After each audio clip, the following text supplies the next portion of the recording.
Morning, students. So, today we are going to start again the online classes. In the previous video, I told you about the flow chart. What is the definition of the flow chart? I've earlier started the third chapter, that is algorithm and flow chart. I've explained you about algorithm. I've told you how to write an algorithm, what are the advantage of algorithm, what are the disadvantage of algorithm, how to write an algorithm, how to explain an algorithm, how we break the complex problems into small steps so that each and everyone can understand it properly. And if the person is first beginner also, it can easily understand the program. And next I have explained you about the flow chart. What is a flow chart? It is a pictorial form of the algorithm, and it also follows the step by step process, but it it indicates with the different type of symbols which we doesn't use in algorithm. We just write the steps in algorithm. Here we are using the symbols to represent the function.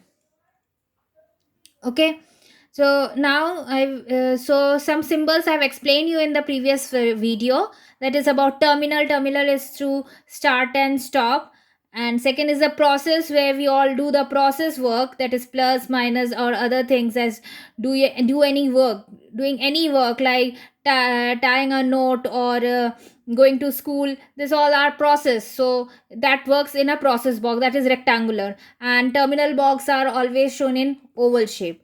Next I have explained you about the data, where you enter the inputs and outputs, where you show the inputs and output, what is the instructions are given or what are the information or mean results I am getting.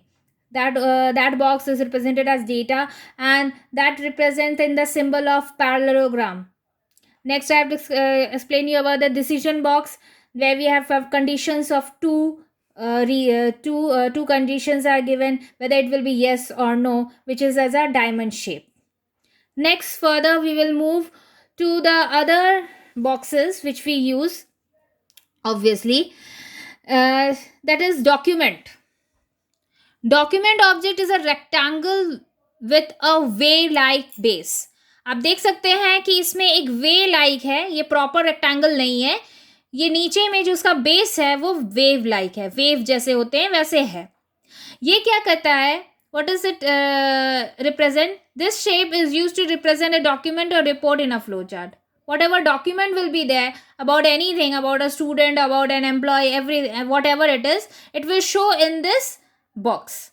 You can see it as an example is given, students attendance report, that how many days that student has the students are present in the working days, in working school days, how many days they are present. That record will be restored in document box, and which is represent as rectangular but the base is like a wave. वो wave की तरह show कर रहा है, और इसमें हम क्या करते हैं, इसमें हम वो डेटा स्टोर करके रखते हैं जो रिपोर्ट शो करता है, किसी चीज़ का रिपोर्ट शो करता है, या तो अटेंडेंस, किसी का अटेंडेंस, या स्टूडेंट्स का अटेंडेंस, या एम्प्लॉय का अटेंडेंस को स्टोर करके हम रख सकते हैं, या किसी का इंफॉर्मेशन स्टोर करके हम रख सकते हैं. नेक्स्ट आता है stored database. Stored database is the direct data object in a flowchart which represent the information stored in secondary storage device and can be accessed directly. इसमें क्या होता है कि ये एक स्टोरेज डिवाइस की तरह काम करता है. You know, in computer there is a storage device that is memory. yes, where we store everything, that is RAM or ROM, whatever it is. So there we store the information. Here we store the information in this storage database. All type of information. Student database, students, all the information of a student, the profile of a student. Okay, what is the name, what is the class, what is the section, what is the age, what is the address, what is the father name, mother name, phone number, everything. What a profile carries of a person, that information is stored in this storage database. Like in computer we store it in a memory, here we are storing it in a different shape which is like a cylindrical but not. It's not type of cylindrical, but it shows like cylindrical. Okay, so here the two document, what first is the document and second is storage database. Last symbol is used is called connector. This is a small circle shaped object. It is required when the flowchart is too big. ये एक छोटा सा circle type का होता है जो दो flow chart को कनेक्ट करने के लिए यूज होता है जब फ्लो चार्ट बहुत ज़्यादा लंबा हो. कभी कभी क्या होता है कि हम फ्लो चार्ट ड्रॉ कर रहे हैं, वो एक पेज में कंप्लीट ना हो और हमको दूसरे प्लेस में उसको कंटिन्यू करना होता है. तो कंटिन्यूएशन को जोड़ने के लिए ये कनेक्टर का यूज होता है. तो फर्स्ट कनेक्टर हम वहाँ लगाएंगे जहाँ हम पेज के एंड में उसको एंड कर रहे हैं और स्टार्ट कर रहे हैं नेक्स्ट पेज में, तब उस कनेक्टर को लगाएंगे. और कनेक्टर का जो नंबर होगा, उसके अंदर जो हम नंबर या अल्फ़ाबेट लिखेंगे वो दोनों में सेम होना चाहिए. अगर हम ए यूज़ कर रहे हैं तो दोनों में ए होगा, अगर हम 2 यूज़ कर रहे हैं तो दोनों में 2 होगा, अलग अलग नहीं होगा. दोनों का जो कनेक्टिंग पॉइंट होगा वो दोनों सेम होगा, तभी हमें पता चलेगा ये सेम फ्लो चार्ट है. It is required when the flowchart is too big and cannot fit in a single page. In that situation, developer use a connector by writing a letter or number inside it. The connector with the same letter or number is used to continue on the next page. आप देख सकते हैं ये circle बना हुआ है और यहाँ एरो है. एरो मैंने पहले ही बताया है, जो कनेक्टिंग लाइंस होते हैं और जो डायरेक्शन एरोज जिसके बारे में हम बात करते हैं उसके बारे में है. तो ये जब हम बहुत लंबा फ्लो चार्ट लिखते हैं और वो फ्लो चार्ट एक पेज में कंप्लीट नहीं हो पाते, it's not completed in one page and we have continuing in the next page, for that we need to connect that two parts. So for that we need a connector and that connector is one part will be at the page where we are ending and the starting point where we are continuing, and that connector will have the same letter or number which we are using, so that it should understand that this is the complete flow chart. We can't give different numbers or letters in that. We have to give the same letter. That if we are giving A, then we have to give A, and if we are using 2 or numbers, any number, that 2 or 4, then same number we have to continue with the next circle. Okay, so these were the symbols. First was terminal, next was your process, then you have document, then not document, you have input output boxes, then you have decision box, then you have document box, then you have storage database, and this is connector. So all these are the symbols which are used to draw a flow chart. And the arrow, direction arrow and connecting arrows are helping this flow chart to represent the symbols. Connect the symbols and represent the symbols. I will show you some figure. You can see this figure. Start. See, open the website. This is a process. So it has been shown in the process box. Next, enter your ID and password because you are inputting something. You are giving the instruction, so it is in the input box. Then decision box. Diamond shape. Is the ID registered on the website? ये एक question हो गया कि आप पूछ रहे हैं कि क्या आपका आईडी रजिस्टर्ड है वेबसाइट में. If it is no then display an error message. तब एक एरर मैसेज डिस्प्ले होगा. तो ये क्या है, आउटपुट है आपका. और अगर फिर ये फ्लो वापस जा रहा है, ये फ्लो वापस, ये लूप है एक तरह का ये लूप है. तो लूप में जा रहा है वापस यही सेम काम करने, और फिर वो वही बोलेगा कि एंटर योर आईडी. ये आईडी एंटर करने बोलेगा, फिर डिसीजन लेगा कि वेदर ये रजिस्टर्ड है कि नहीं. फिर अगर यस है, नो का तो हो गया, अब अगर यस है तो फिर प्रोसेस बॉक्स आएगा. Open the inbox and read message. अगर है तो आप साइन इन करेंगे, अब अपना आईडी खोलेंगे, तो ये प्रोसेस हो गया. लॉग आउट करेंगे, अगर है तो फिर साइन इन किए हैं तो फिर लॉग आउट हो जाएंगे और फिर स्टॉप.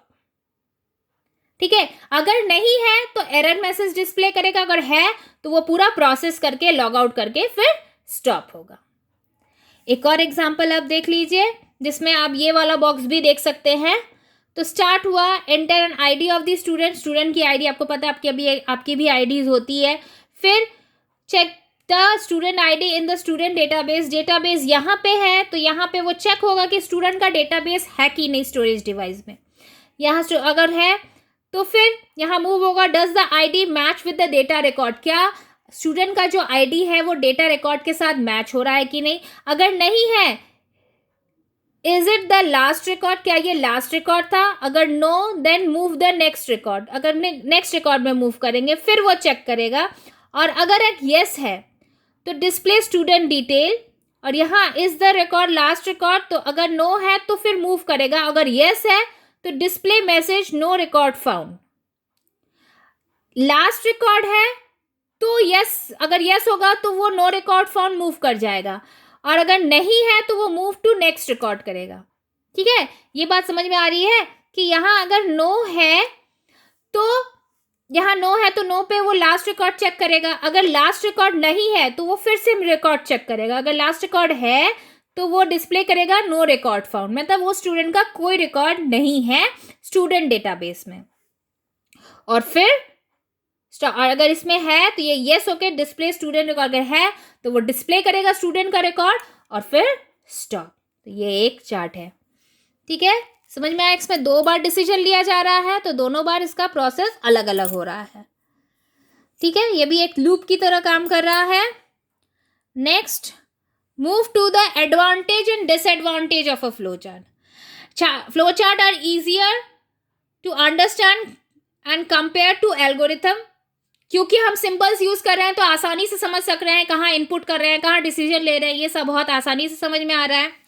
नेक्स्ट है to help us to understand logic of given problem, logic समझ में आ रहा है, अगर डिसीजन ले रहे हैं तो यस एंड नो के बारे में पता चल रहा है, अगर यस है तो वो प्रोसेस कर रहा है, अगर नो है तो वो स्टॉप कर जा रहा है, ये पता चल रहा है। It is easy to draw flow chart in any word processing software like MS word. MS word में ऑप्शंस होते हैं, इंसर्ट में, इंसर्ट टैग में एक ऑप्शन होता है शेप्स में जाएंगे तो वहाँ फ्लो चार्ट के कई शेप्स आपको नजर आएंगे, तो उससे भी हम आसानी से कंप्यूटर में ही फ्लो चार्ट ड्रॉ कर सकते हैं MS वर्ड में।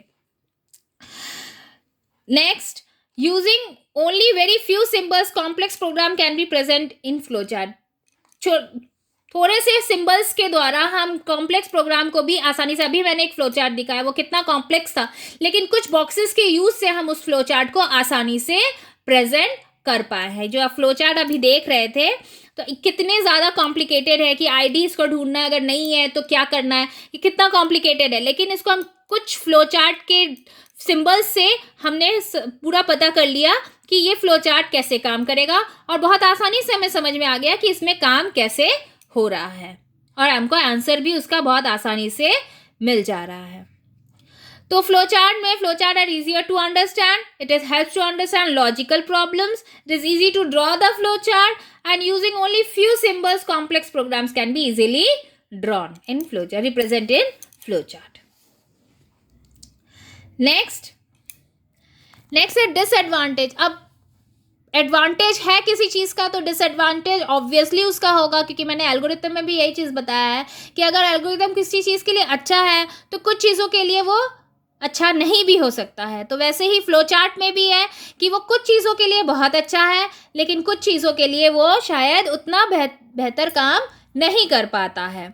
जैसे manual tracing is needed to check correctness of flow chart drawn on paper. अगर हम पेपर में ड्रॉ कर रहे हैं तो खुद से चेक करना पड़ रहा है, ये कंप्यूटर आपका ऑटोमेटिकली चेक नहीं कर रहा है, आपको खुद से उसमें चेक करना पड़ रहा है कि आपका कोई एरर है कि नहीं। Simple modification in problem logic में leads to complete redraw of flow chart. अगर थोड़ा भी गलती होता है तो हमें पूरे फ्लो चार्ट को फिर से ड्रॉ करना पड़ता है, उस लाइन में जाके सही करने से नहीं होता है, हमें फिर से वो पूरा फ्लो चार्ट दोबारा ड्रॉ करना पड़ता है। अगर कोई भी बॉक्स छूट जाता है या कोई भी बॉक्स गलत हो जाता है तो हमें दोबारा वो फ्लो चार्ट ड्रॉ करना पड़ता है। Showing many branches and looping in flow chart is very difficult. अब अभी हमने आपको एक फ्लो चार्ट दिखाया था जिसमें एक ही लूप नजर आ रहा है। इसी तरह अगर हम कई लूप लेके चलेंगे तो वो फ्लो चार्ट हमको अच्छे से समझ में नहीं आ सकता, इसलिए हम कई ब्रांचेस और लूप्स लेके एक फ्लो चार्ट को क्रिएट नहीं कर पाते हैं, उसमें कॉम्प्लिकेशन आ सकते हैं। इसीलिए फ्लो चार्ट उतना हेल्पफुल नहीं होता है एक कॉम्प्लेक्स लूप को ड्रॉ करने में। In case of complex program flow chart becomes very complex and clumsy.